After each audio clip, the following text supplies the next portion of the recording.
Es momento de nuestra segunda conferencia. Recibamos con un fuerte aplauso al apóstol Samuel Pérez. Bien, amados, quiero compartir una palabra que se me ha solicitado y quiero hablar sobre la inversión produce crecimiento. Si no hay inversión, no hay conversión, no hay crecimiento.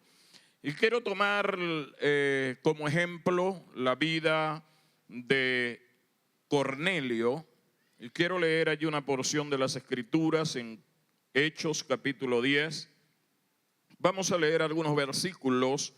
Y dice así, había en Cesarea un hombre llamado Cornelio, centurión de la compañía llamada La Italiana, piadoso y temeroso de Dios con toda su casa, y que hacía muchas limosnas al pueblo y oraba a Dios siempre. Este vio claramente una visión como a la hora 9 del día, que un ángel de Dios entraba donde él estaba y le decía: Cornelio. Y él, mirándole fijamente y atemorizado, dijo: ¿qué es, Señor? Y le dijo: tus oraciones y tus limosnas han subido para memoria de mí. Dejémoslo hasta allí. Tus oraciones y tus limosnas han subido para memoria de mí. Nosotros, amados, como iglesia, tenemos que entender que la iglesia del Señor, tú y yo, la iglesia del Señor, somos el producto o el fruto de una gran inversión.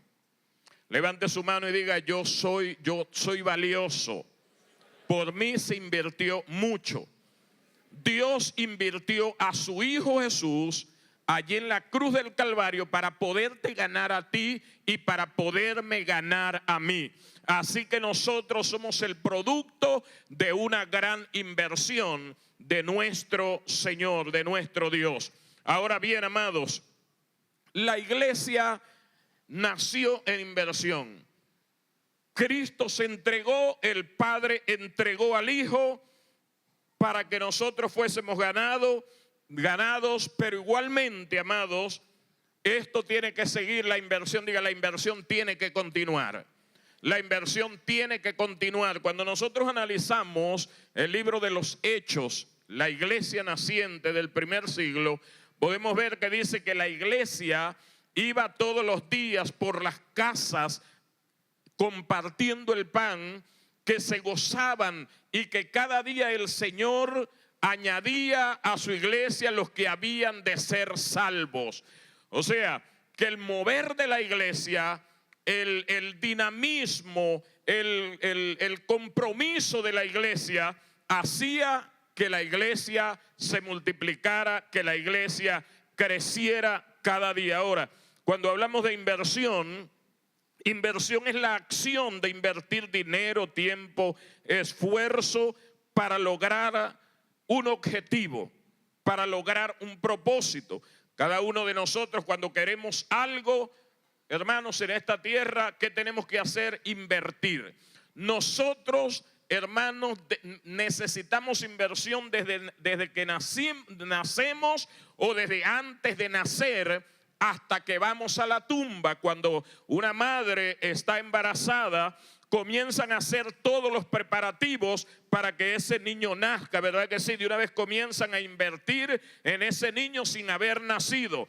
Comienzan a comprarle las ropitas, comienzan a planificar todo para que cuando el niño nazca, ese niño merece una inversión. Una vez que nace, invierten en comida, invertimos en estudio, invertimos en ropa, invertimos en todo lo que nosotros necesitamos. Así que diga: yo soy una inversión. Vamos, dígalo: yo soy una inversión en esta tierra. Desde que nazco necesito que se invierta en mí. La gente necesita, desde que nace, necesita que se invierta en ella. Pero cuando se muere, ¿a alguien lo entierran de gratis? Pregunto, ¿lo entierran de gratis? No, ¿verdad que no? De donde sea hay que sacar para invertir en su entierro. Se va a esta tierra y hay que invertir. Ahora, amados, bien dijo el Señor Jesús, y nosotros nos preocupamos por eso. porque necesitamos la inversión aquí en la tierra.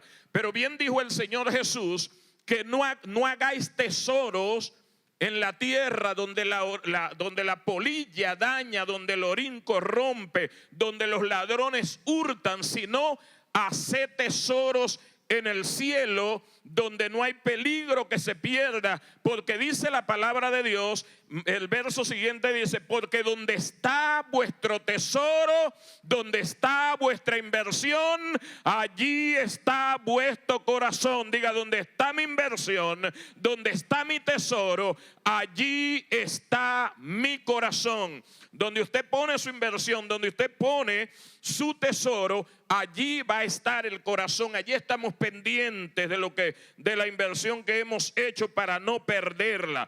Ahora, me llama la atención y quise tomar como ejemplo a Cornelio, porque Cornelio fue un hombre que cambió la situación de una ciudad llamada Cesarea con la inversión.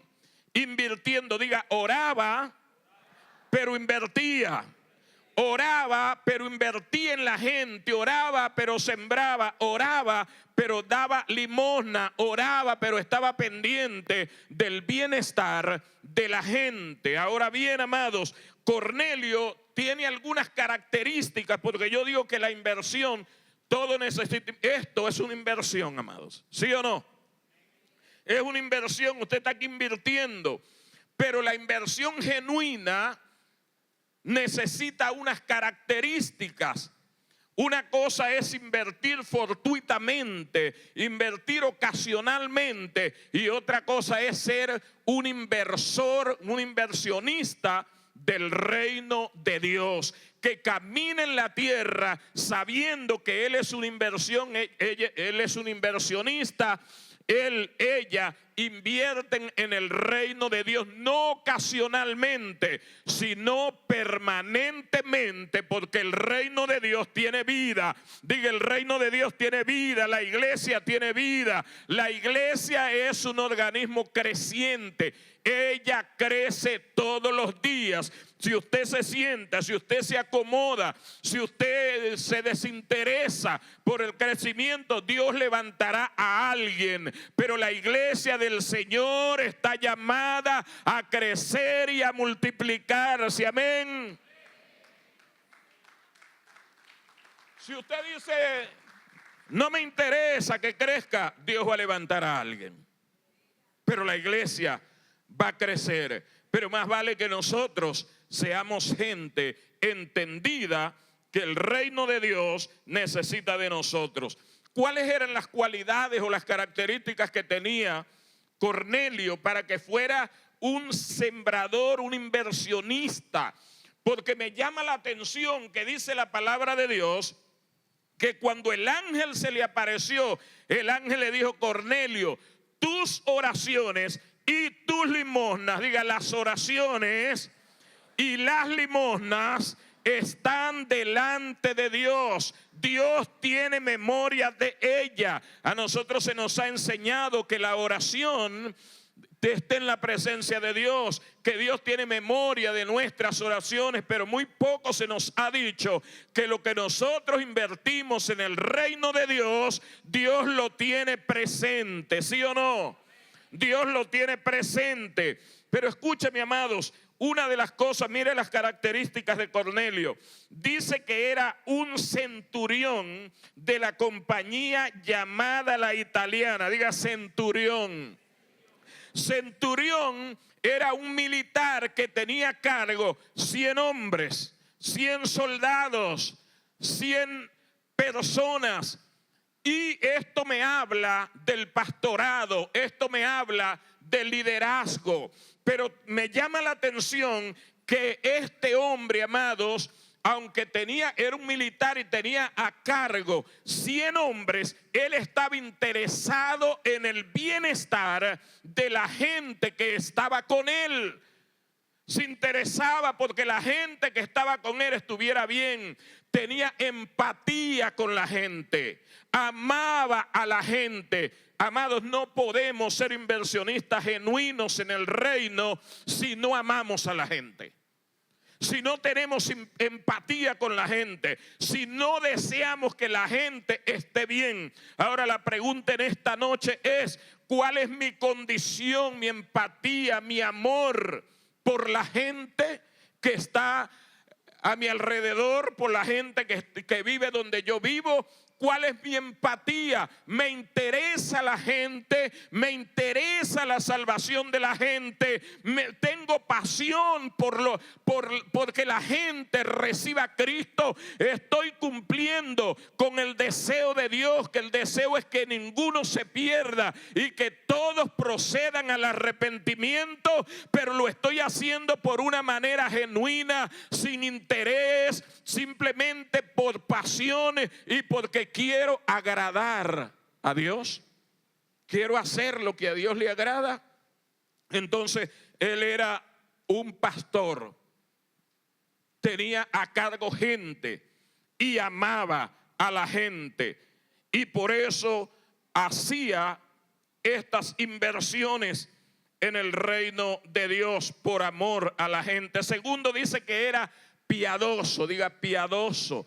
No puede haber un inversionista genuino si no es piadoso, misericordioso, compasivo con la desgracia de la gente.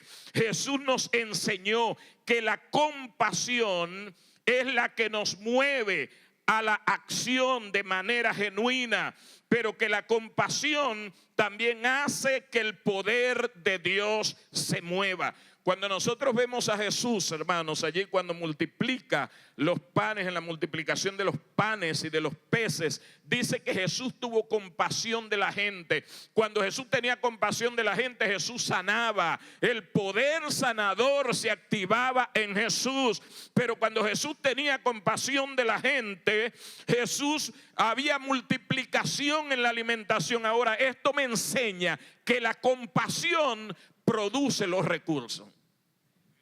Hermanos, cuando no hay compasión, la gente puede tener los recursos, pero no los acciona, no los invierte, no los pone en favor de la gente.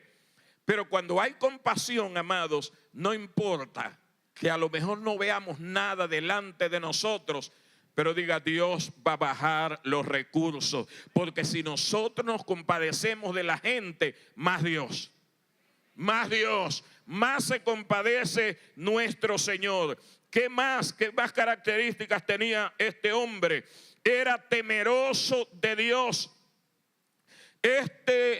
Era temeroso de Dios. Esto tiene que ver con la adoración, con la pasión, con el deseo genuino por la presencia de Dios, por la comunión con Dios. Esto tiene que ver con la obediencia. Temor tiene que ver con todas estas cosas, con la obediencia, tiene que ver con la disposición, tiene que ver con el servicio a Dios.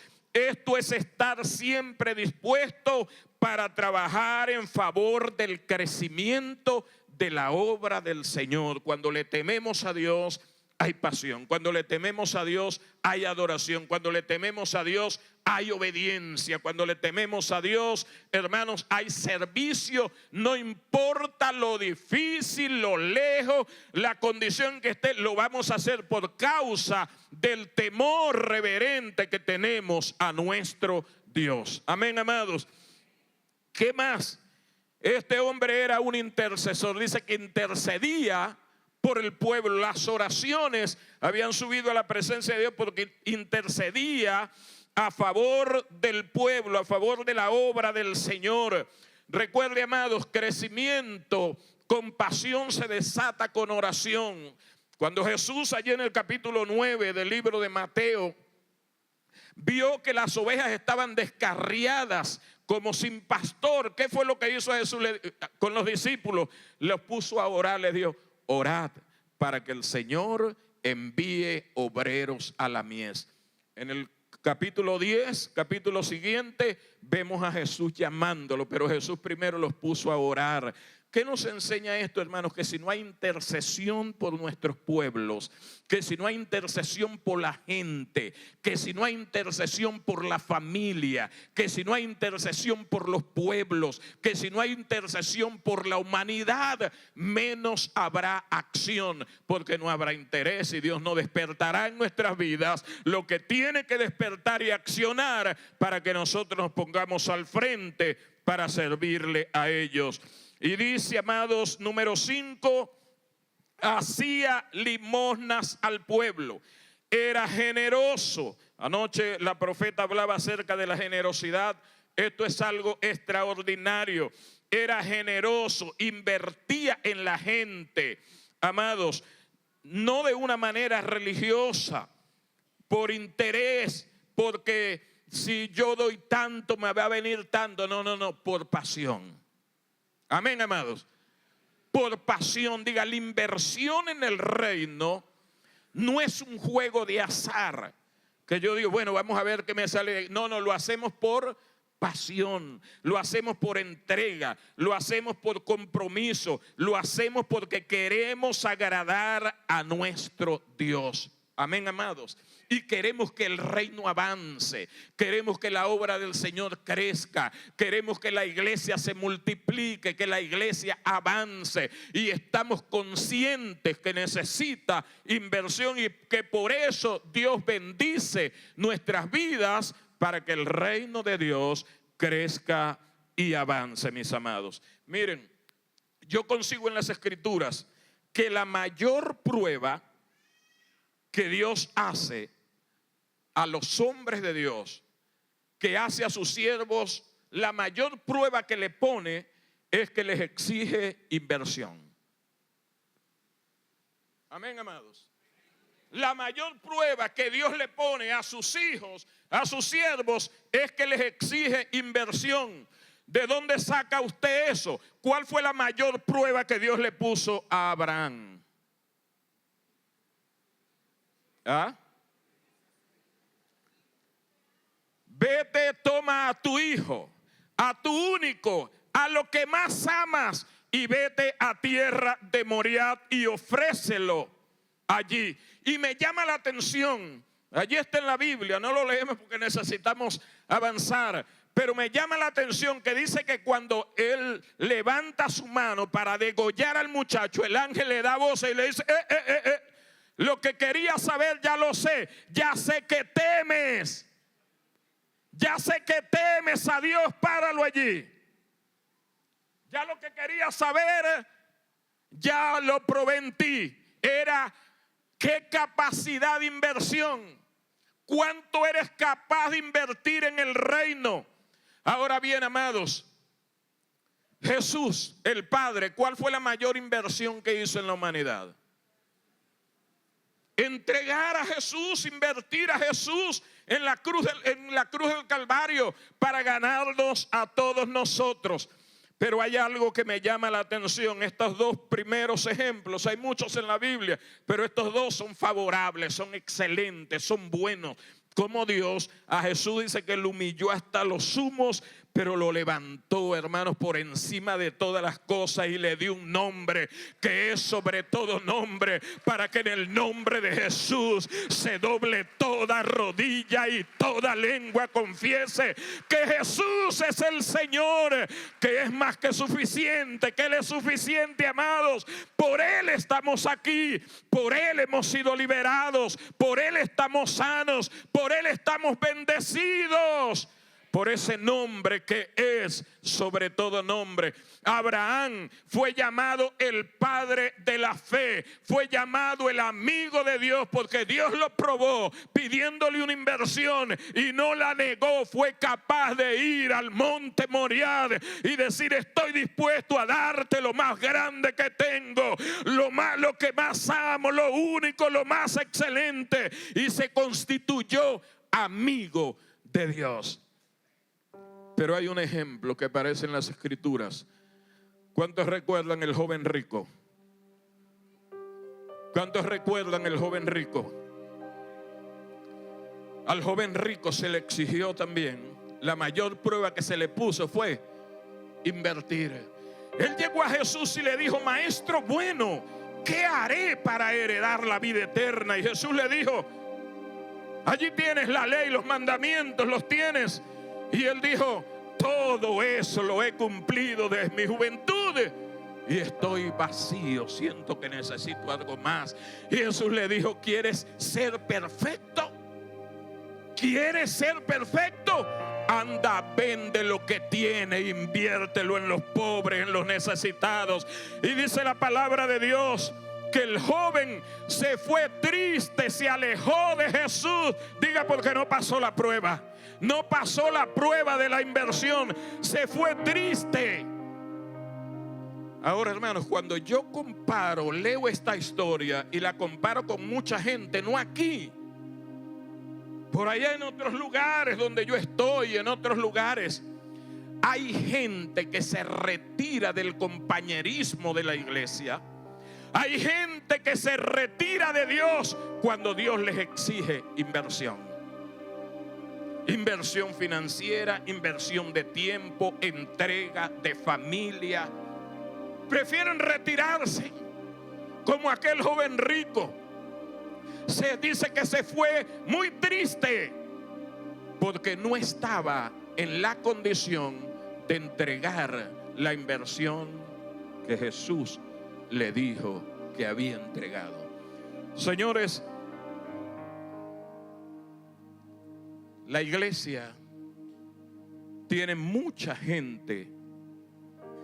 Hablo de la iglesia general, mucha gente con el espíritu del hijo rico, del joven rico, con ese espíritu capaz de retirarse para no invertir, capaz de irse abrumados, tristes, para no invertir en el reino. Pero yo vengo a decirles en esta noche: tenemos que orar, tenemos que hacer guerra, tenemos que guerrear para sacar el espíritu del hijo pródigo e invitar el espíritu de Cornelio a la vida de la iglesia, que sea capaz de invertir en el reino por amor a la gente, por temor a Dios, por pasión, por entrega, porque entiende que el reino tiene que avanzar, que la iglesia del Señor tiene que avanzar.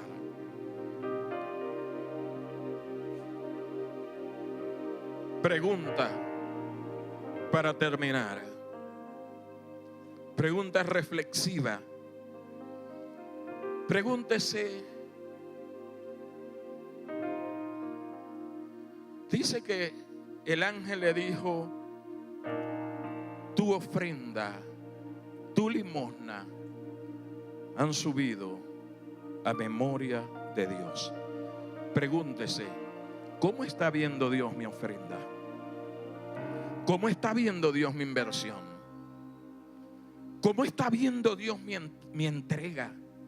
¿Será que está llamando la atención de Dios como Cornelio? ¿O será que la está viendo, nos está viendo alejarnos de Él?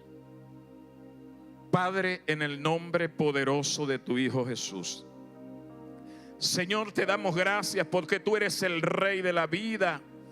Eres el Señor, eres el que nos ha coronado de favores y de bendiciones. Señor, en esta noche, oh Dios de gloria, declaramos, Padre, que tú traes un espíritu de inversión, espíritu inversionista a cada una de las vidas, de los ministerios, de las congregaciones aquí representadas, Dios. Padre, que tú tendrás memoria de nuestras vidas por causa de la entrega y de la inversión que hacemos para ti, Señor. En el nombre de Jesús te damos muchas gracias. Amén, Señor, y amén, Dios. Aleluya, gloria a Jesús. Un aplauso al Rey, aleluya. Él vive y reina por los siglos de los siglos.